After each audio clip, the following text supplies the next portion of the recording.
Um, Good morning, everybody. My name is Bianca. I'm the Assistant Manager at Battered Women's Refuge here in Christchurch. We are part of the 5 refuges in Christchurch that provide emergency services for women and children who have been victims of domestic violence, and that's what I'm here to talk to you about this morning. So the Women's Refuge Services in Christchurch provide a 24-hour crisis response and support service, and that is often through the vehicle of our crisis lines, which are staffed 24 hours a day, 7 days a week. Christmas Day, Boxing Day, you can get an experienced advocate at the end of a telephone. We also provide services in the community, and they are to women who choose to remain in their homes, but also to community agencies and other NGOs around providing support about clients that they might be working with, but also in the form of community education as well. The refuges also provide specialist family violence education programs, and we all work under the principle of paramountcy for the child. So the views and anything that's going to affect the child or young person are foremost in our thinking and in the way that we work. Just going backwards a bit. So our crisis response and support services, like I said, are in the form of a 24-hour crisis and information line. That is one of the main ways that services and women can access the safe houses that are provided in Christchurch. So we provide 24 access to residential safe houses for women and children. Across Christchurch, there are currently, at any given time, 19 or 20 beds that are provided. So they're, when I say beds, that's a room by room, so that could be one family per room. Those beds fluctuate their availability during the day, so one of the really fantastic things that happen is that the refuges all communicate every day around the bed availability. So even if a call comes in through, say, Aviva's crisis line, they will know if they don't have beds where the other beds are available in the other refuges in Christchurch. The refuges provide safety planning and that's to reduce the personal risk to women and children, whether they're in their home or whether they're out in the community. So those safety plans are all very personalised to their individual situations, and they can cover children at school, children in creche or kohanga, and while they're out and about in the community. We support women to apply for protection and parenting orders.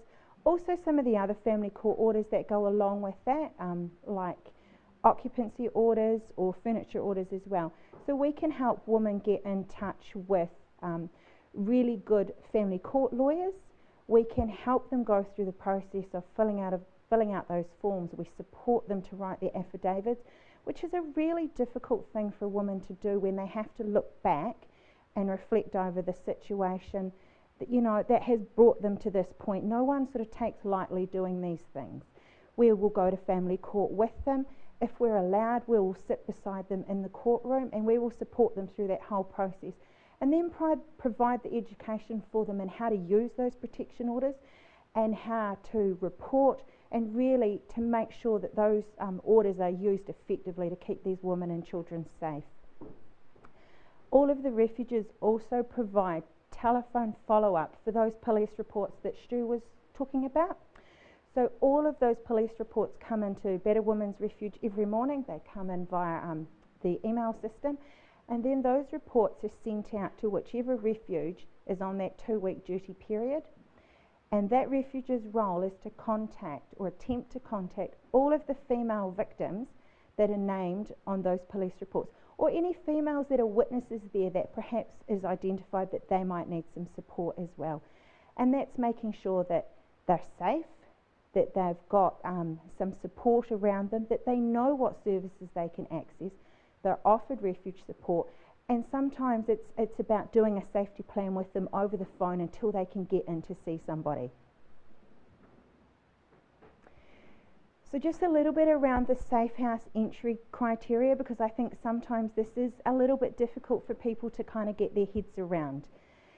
We take referrals into the safe house from women directly, but we also take professional referrals, so referrals from other services, but we have to talk to the women themselves. We can't just talk to their worker because we have quite a specific assessment tool that we need to go through to make sure that those women and children are going to be safe in our house with the other people that are in residence, because it is communal living, but also to make sure that we are the best option to be providing support for them.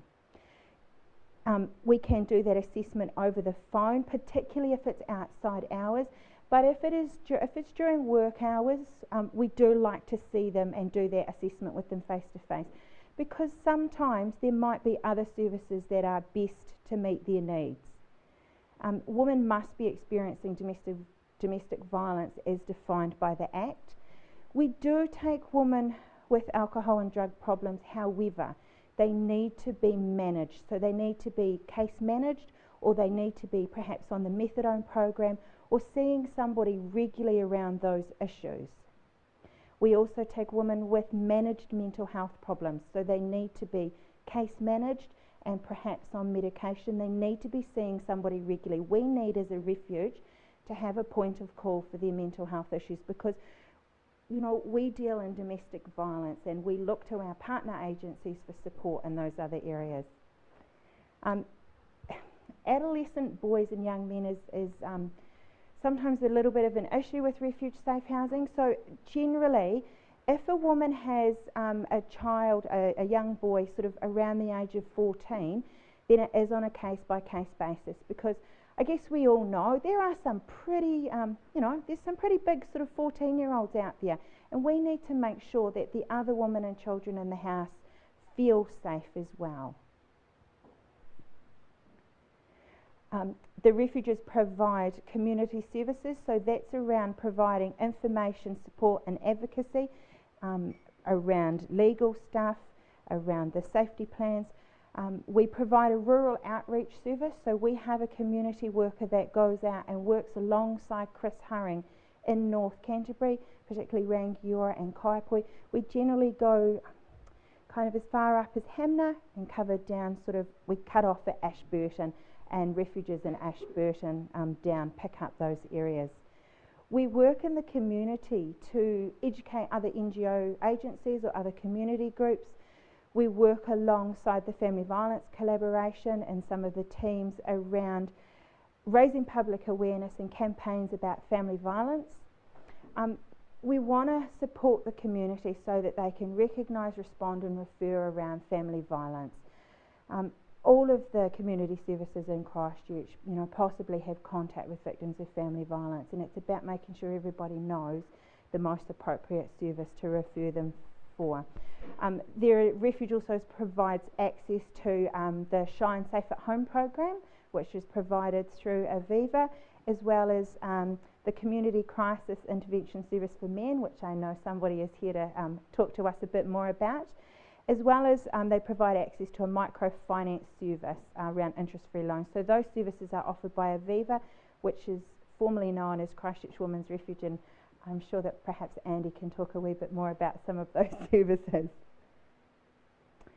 The refuges also provide a specialist education programs, so they provide the 10-week DVA approved group and individual programs for adult and young women.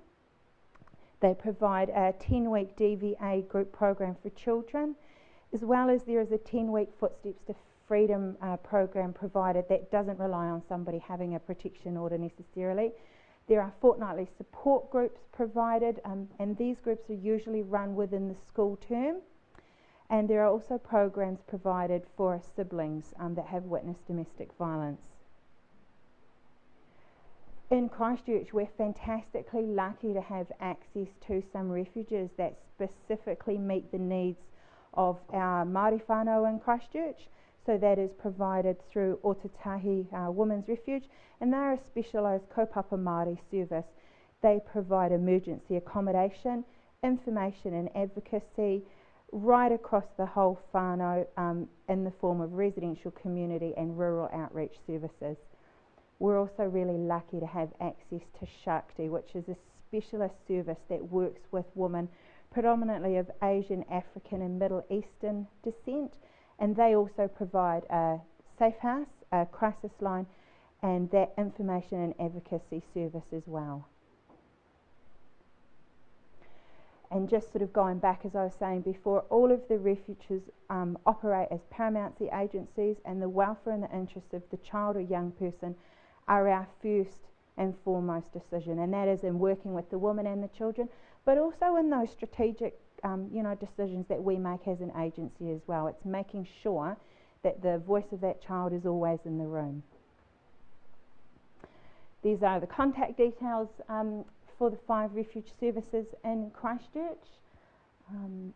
These contact details can all be found on those fantastic yellow cards that Pegeen often sends out, or that the police have as well. So that is the refuges in a quick kind of hoon through. If anybody's got any questions, I'm happy to answer them. Hi. Just asking, you mentioned about if a whānau, a wahine had a 14-year-old boy, you couldn't. There's a possibility that the refuge couldn't take him, and there's other tamariki involved. Do you have an outlet for those whānau that they can go to get some safety wrapped around them? Yeah, it is really on a case-by-case basis. So if a woman contacts one of the refuges through the crisis line, or with the help of another agency, we'd really talk with that woman and the agency maybe that they've come through and look at, are there other options for this 14-year-old boy? Is not having him with mum and the other children going to be detrimental to that family? And if it is, how else can we support them to stay together and be safe as a family unit? And that might be looking to utilise the Safe at Home service to try and make their own home safe so that they can stay together. It might be calling in on the family violence police and trying to get an alarm in there and some support services around them if refuge isn't going to work for them. Because the last thing that we want to do is put more stress on that family that is already in a really traumatised position. But sometimes sometimes those hard decisions do have to be made, and hopefully if the young person can't stay with mum, then we can get some things in place really quickly so that it is only a very sort of 24 hour to 48 hour gap where they're not together. Hopefully that answers your question. Anything? Yes? Can I just ask about the programs where the women attend, like the 10 and men? Do they have to have been in the house, or are they under a different sort of criteria to attend those 10-week programs? So you're talking about having to be in the safe house? Yeah. No, those education programs are available for women and children whether they are based currently with refuge in the house or whether they are in the community in their own homes. There's no sort of criteria around that. There is some specialist DV education that is done with women while they're in residence in the safe house, but they can also do the program as well.